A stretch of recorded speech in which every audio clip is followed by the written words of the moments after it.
Hello, I'm FX Toycat, and good news everybody, Minecraft 1.20 1.60 is now out for all Minecraft Bedrock platforms, and unlike most Bedrock-only updates, this one actually contains over 100 different features, near enough evenly split between the overworld and the mobs. These are going to change in huge ways that you're going to need to know about, and today I intend to cover all of those changes, as well as those made to parity, as well as bug fixes, and of course the new drop content you can technically play with right now because of the interesting way that Bedrock does them.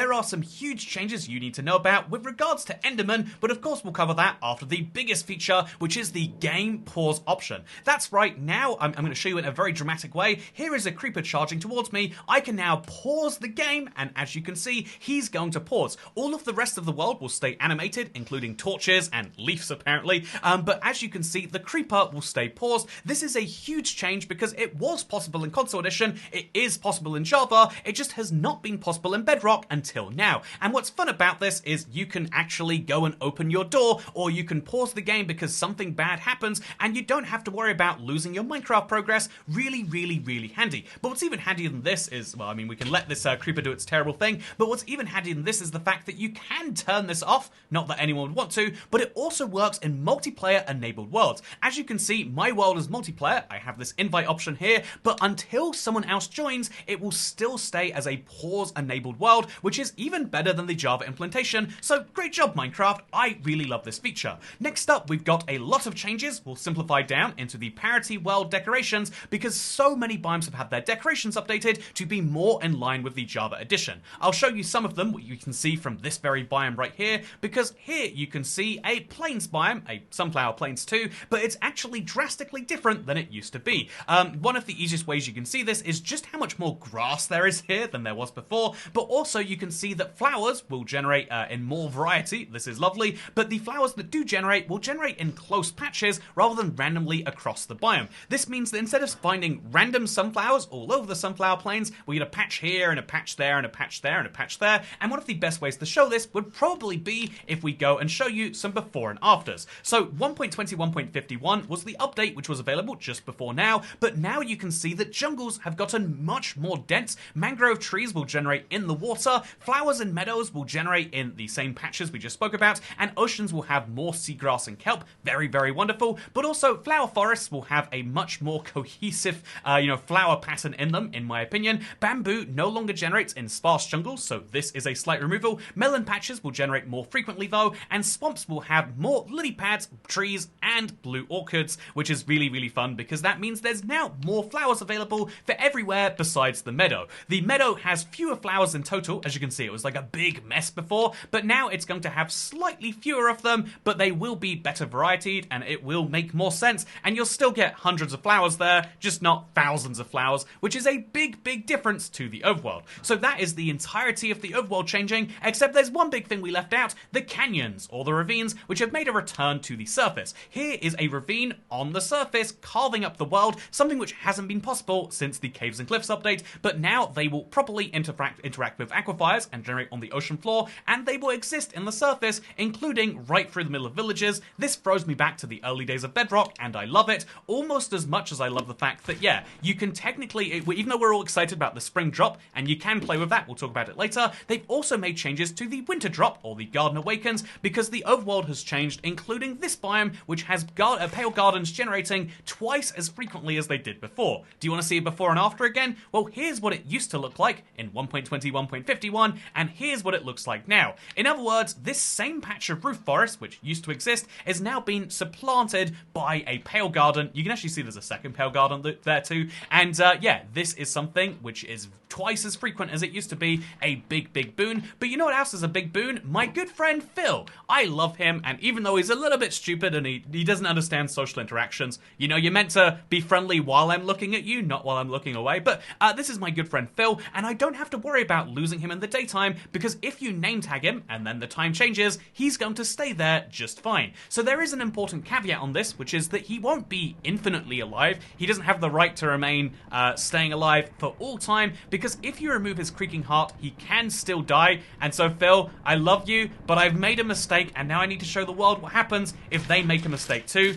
he's gonna slowly creak a little bit, and then he'll creak his last creak and be gone forever, along with your name tag, so make sure you don't make that mistake. Speaking of mistakes, Woodland Mansion loot chests can no longer generate with resin bricks. And you might be thinking at this point, like, wait, Toycat, so resin bricks are just resin clumps. So that's an important change too. I understand why if you don't have a pale garden, but how did you get a resin brick on the sign? Like, I understand earlier you used paintings for the before and after, and this is clearly an item frame, but how did you get this in there? Is this some weird modification? And every time I sort of show off signs, I get this question, so I figure I'd talk about how you can get these Woodland Mansion emojis, or these resin brick emojis, or even this creaking emoji, because they have added some new ones in this update. There are alt codes, which you can copy from the Bedrock dev wiki, and you can just put these right into your Minecraft game. You can also, if you want to, this is a very different type of emoji, but if you do like the idea of putting things on signs and you think that furnaces aren't cool, although they're very cool, and you can even put them in chat, by the way. Look at this. This is me putting something in the chat there. But yeah, what you can also do is you can press Windows key and then the semicolon, and you can go to the little semi-smiley face here, and then you can go to any of these classic ASCIIs, and you can put them on your sign if you want to, which means you can have that sitting next to the furnaces. Obviously, you could do this by hand, but I think it's much more fun that Minecraft or Windows allows you to do this if you're playing there. Otherwise, if you're not playing Windows, it can be a whole pain to get the furnaces or the Woodland Mansions or any of these other emojis, so keep that in mind. Also keep in mind, Woodland Mansions will be far more likely to generate. This is a picture from 1.21.51. There's no Woodland Mansion, but now there is, because Woodland Mansions can generate in the Pale Gardens. It's not a special variant yet, but we can keep hoping. Also, they've made changes to big drip leaves. They can no longer be placed on pale moss, and creaking eyes will still be visible even when the mob is invisible. Next up, let's talk about the new drop features. Right now, if you want to, you can hit Drop 1 2025 as an experimental toggle, just like any of the other ones, and it will allow you to play around with some of the features from the spring drop early. This is the weird way in which Bedrock works, and it's kind of there because you can't just play around with your version on Bedrock, and some people would like to access the new features early, and so if you want to use the cold pig, just come to a tiger biome or a windswept hill, and you can use a pig spawn egg or wait for one to spawn, and he'll be a cold pig. Or go to a warm biome and then do the exact same thing, and you'll find the warm pig also has his own fun emoji on a sign here. Warm pigs are found in savannas, jungles, and badlands, and the existing pig has officially been called the temperate pig. Although realistically, this is the pig, this is the cold pig, this is the warm pig, and if you breed variants of pigs, the baby will randomly pick from its parents. It won't be based on the biome, so here is a warm pig, here is a cold pig, and when they breed together, it should be a warm pig, but it's actually a cold pig. Very surprising, right? Because it's not based... this is based on the genetics of them having been there for thousands of years, and this is based on the genetics of its parents. Not that there's any genetics in Minecraft, but you know what else there's not in Minecraft? Right now, there's not leaf litter for most biomes. Also, there's a very, very hard recipe for the lodestone. Fun fact, they're changing this. The lodestone is officially changing. It will now generate in ruin portal chests sometimes, although 2/3 chance according to... that's kind of nuts if you ask me. You can get up to 2 lodestones per chest, but also if you want to find more, you can craft them much easier than before. If you didn't know the old recipe, it had a netherite ingot in there, making it very, very pricey, and so now you can get them much cheaper. Which means if you crafted any before, it's much worse, but now if you want to make a whole floor out of lodestones, it's kind of affordable to do so. I would say that chiseled stone is not cheap by any means, but it's nice to see. Also, falling leaf particles have been added to all trees. The cherry and the pale oak already had them, but now every other tree type does too. Also, we have a profanity filter option, which you can toggle to profanity. You can have it be so that, you know how this is censored? We can actually uncensor it by going to settings, then we just have to go to general, and in the same place you can enable game pause or not. Again, why would you not? You can also turn off the profanity filter, and so you can find out what that word was.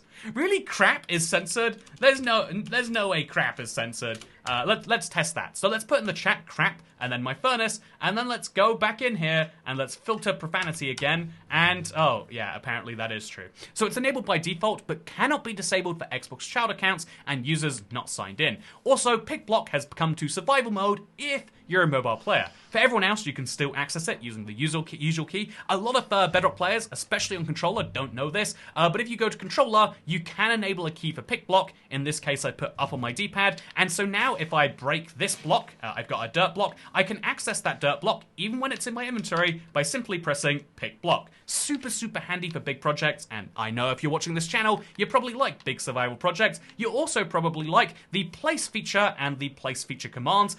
This is similar to place structure, but lets you place world features. So I'm going to play with that right now. I'm going to place and then feature, and then, oh my god, there's so many options. I'm going to place an amethyst geode right here. I don't see the downside of doing, okay, I can't do it right here. I'm going to place it 5 blocks below me. I'm going to place it 15 blocks below me, maybe. Aye, there. So now, just below me, I should be able to find an amethyst geode. You know, I really shouldn't look at this right now, but I'm too curious. I'm going to go see what my amethyst geode looks like. No, I'm not. So there's meant to be an amethyst geode somewhere around here now. Oh, there it is. As you can see, amethyst geode has been placed, except inside of the existing stone. Super, super weird. Do you think I can place one in the air, actually? Okay, let's find out. I want to play around with this so much, but I just want to say that right now there is a brand new command, so if you like new commands, then you should play around with that. But you should also keep in mind that there are lots of miscellaneous changes, like torchflower, pitcher plants, and eye blossoms now increase the chance for a sapling to grow of a bee nest. This is how flowers work in Minecraft, but they forgot to apply it to their newest flowers, so now they have. If I was to bone meal this, which I should do right now with my bone meal, it's got a higher chance of having a bee nest on it, although not 100% chance. Also, it won't grow at all if it's only 1 block away. You know what else won't grow at all? These sheep. They're not going to breed another sheep unless I decide to breed them, but what color will I get from a blue sheep and a red sheep? Well, now it will give them a mixed color, which is great. So blue sheep plus red sheep equals purple sheep. Very, very fun. This also applies to tamed wolf and cat collars. Not that it makes any sense for it to apply to cat collars, but here's a black cat and a white cat, and I'm going to breed them. Not with wheat, I'm not, but if I was going to breed them, then it would allow me to officially see that their color would be mixed. So here is some raw salmon, and here is my soon-to-be grey cat. I was wondering for a second there, like, why aren't the cats breeding? Wow, look, it looks exactly like the mother, but has a color like the father. Not that it... Actually, it doesn't have a color at all, does it? You know what else doesn't have a... Okay, let's grow them all the way up so we can see this one. Oh, yeah, no, it's a color that's a mixture of the mother and the...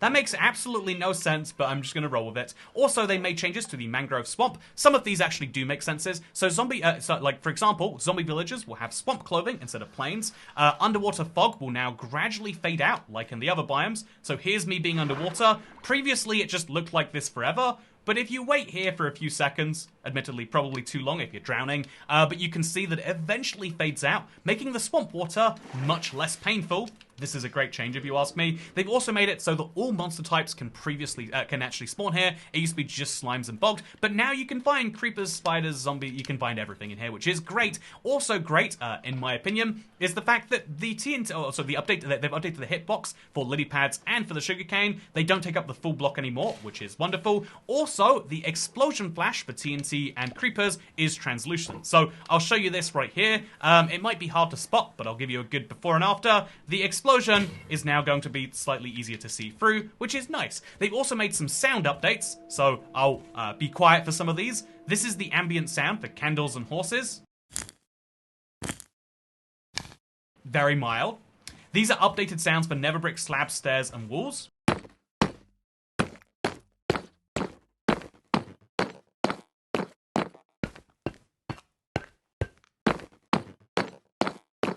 Very mild. Iron-type blocks now have new iron sounds.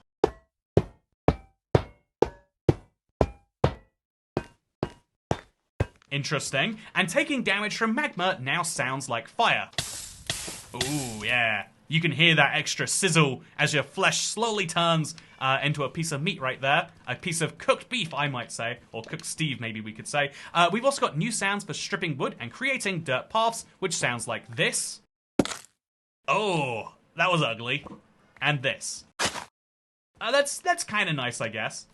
It's going to make Super Plat Survival sound very, very different for those who are playing it. But you know what else is going to sound very different? The baby drown, because it moves at the same speed as regular baby zombies now. I've set up a little experiment here, but do we want me to be mauled by a baby zombie? You know, I guess you might want that, actually. So here as you can see, they're meant to run at the exact same speeds, which you can broadly see, although... Yeah, there we go. They're running at the exact same speed, which previously wasn't true. The Drown Baby used to be a lot slower. It's very lovely to see him get faster. Wow, I love when Minecraft gets more challenging. I also love when Minecraft adds new features like they have for the shears. So now shears can work like they did before. It's going to be hard to show this if I don't up the tick rate. So I'll up the tick rate to be 1,000 times faster than normal, or 500 times, let's say. And then I'm going to shear off these glowberries like you would usually using the right trigger or left click functionality. As you can see, it's going to, oh wow, that's really laggy. It's going to grow back unless I use the left trigger or right click functionality, and it'll make this new noise. Do you hear this? Wait. So I'm going to do it here now. Oh. It made a noise, but like really delayed. Once you make that weird noise, and once you officially keep the plant from growing, it will no longer be able to grow past that point. So if you want to keep a twisting vine at 1 high, you can make that little noise right there, and you can stop it from doing it, even when it's meant to be growing 500 times a second or whatever, which is absolutely nuts, and is one of the, by the way, this lags your game so much, don't do it. Set it down to 1, and your life will be much easier, but you can also do this for kelp. Fun fact, that kelp would grow back until I do this. It's a nice noise, isn't it? Speaking of nice noises, if you have a fortune-free pickaxe or any other tool, vines will give you a 100% drop rate, which is nice if you ask me. Also, speaking of nice, I looked at that Enderman, and some interesting things happened with him. It's all very different, but first we've got to mention how bone meal is no longer used on single dark oak and pale oak saplings, so you can't waste your bone meal forever not growing something, because you need 4 of each of these for them to grow, which is very cool to see. Also cool to see, hello Creeper, how's it going? I'm just gonna knock you away for a second, as I talk about the fact that dispensers can now be placed underwater. Ooh, that's interesting, right? Did you know you could use a dispenser to place a sugar box? If you didn't, like me, now you do know, and you can do it underwater and create a waterlogged dispenser, which makes no sense because the sugar box is a full block, but when you open it, you can see the water is still there. Also, you can see that Endermen will no longer teleport out of boats and minecarts. This makes a big difference for speedrunners, for random seed only, I think, but it's a very big deal because now, as you can see, if I were to look at him, he's gonna have a little bit of a delay, by the way, just like they do on the Java edition. And also, if I look at him, which I'm finding hard to do, I guess he's already aggroed with me, but also now that I look at him, it's gonna have this fun thing where when he's not hostile, I can just stand right here, and neither the minecart nor the enderman will hurt me. But if I look at him, or if I just attack him, let's say, what? Wait, why isn't this working? Am I... There we go. Now that I've aggroed him, if I stand here, anytime I get near him, he's going to do full Enderman damage, which is nuts. The same is true for Enderman and boats, and this makes a very big difference. And fun fact, this is one of the big bugs I referenced in my video on why... Oh, no. Oh, I shouldn't have gotten there with you, apparently.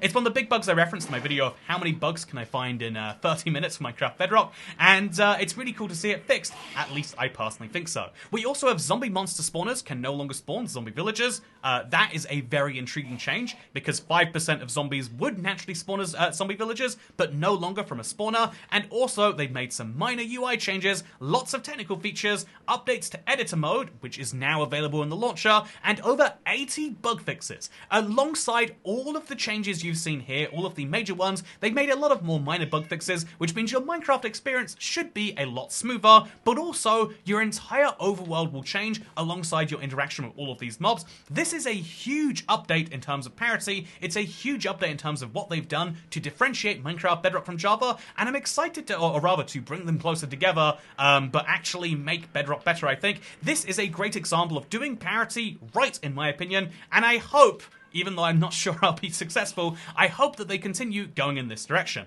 I am also officially looking forward to that next drop, the spring drop, and I'm expecting to see more features in the previews very soon, and you can see precisely those on this channel, probably even tomorrow perhaps. But yeah, as always, if you want to stay up to date with the latest Minecraft news, make sure to subscribe to the channel, and I hope you all enjoyed this video, and if you did, if you think that I cooked here, then remember to give me a furnace and subscribe.